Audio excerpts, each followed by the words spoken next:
Since being dragged away from the fortress wall, Misako had cried non-stop for Abu, Miss Louisa, and Dr. Ben. Finally, out of tears, she cowered against the canvas wall of her tent prison, hugging a pillow. The creaking, swooshing, thumping sounds of the catapults throwing stones abruptly stopped. Are they dead? Am I cursed? She didn't dare to hope. Everyone who had ever cared for her had died or had been lost in some way. She thought about having to leave her granduncle, whom she had only met, but who had shown her more love in those 3 weeks than she'd ever known. Emperor Octavius had been so confident of victory as they watched waves of legionaries storming through a breach in the giant wall protecting Kerma City.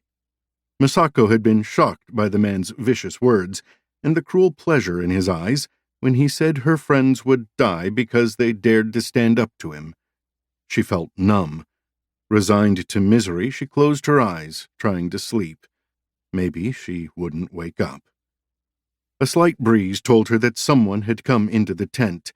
She winced at the sound of the Emperor's Latin words and squeezed her eyelids more tightly shut, too afraid to see the joy on his face.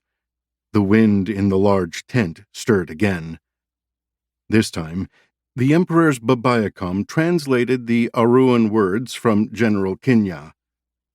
"Why the hell did you call off the attack? Damn the Ripvor! We were moments away from overrunning the Earthlings, and the city would have been mine." His words didn't make sense to Misako for a long moment, and she repeated them in her mind. The Remulans lost. Are my friends still alive? She thought, opening one eye. The Emperor took a long pull from his wine-glass. He seemed to regard the rage-contorted face of the Kerman general the same way he had regarded Misako when she'd tried to stab him. She and the general were too unimportant to stir the man's emotions, much less his actions. With each passing second, the general looked closer and closer to losing control. His dark hand clenched so hard it lost several shades of color. The Emperor passed his glass to a beautiful slave woman who knelt beside his chair. "I do not share your optimism. The Earthlings dispatched the Star Knight, along with most of the men equipped with Sibah shields." "But," Kinya began. A raised hand stopped him short. The Emperor said, "Besides, we will use the Earthlings' guns to defeat the Ripvor." "They're alive." With rekindled hope, Misako popped her other eye open. Her weariness evaporated like water splashed on hot coals.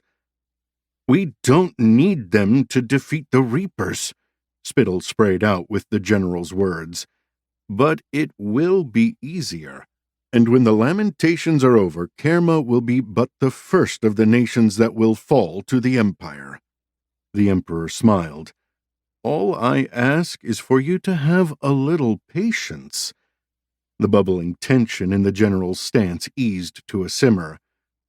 "I will turn my attention to this new threat, but I expect you to apprise me of the preparations to take the city as soon as I am victorious."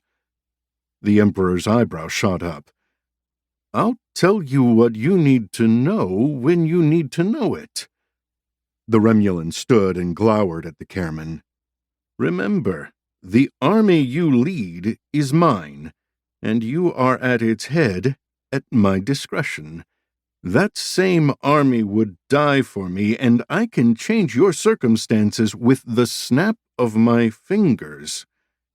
Taking a step back, General Kinya stood to attention and slammed his fist over his heart. "Imperator, I understand. I allowed my emotions to get the better of me. It won't happen again." To keep listening to this audiobook, I've left you a link in the description so you can do it, at no cost thanks to Audible's 30-day free trial.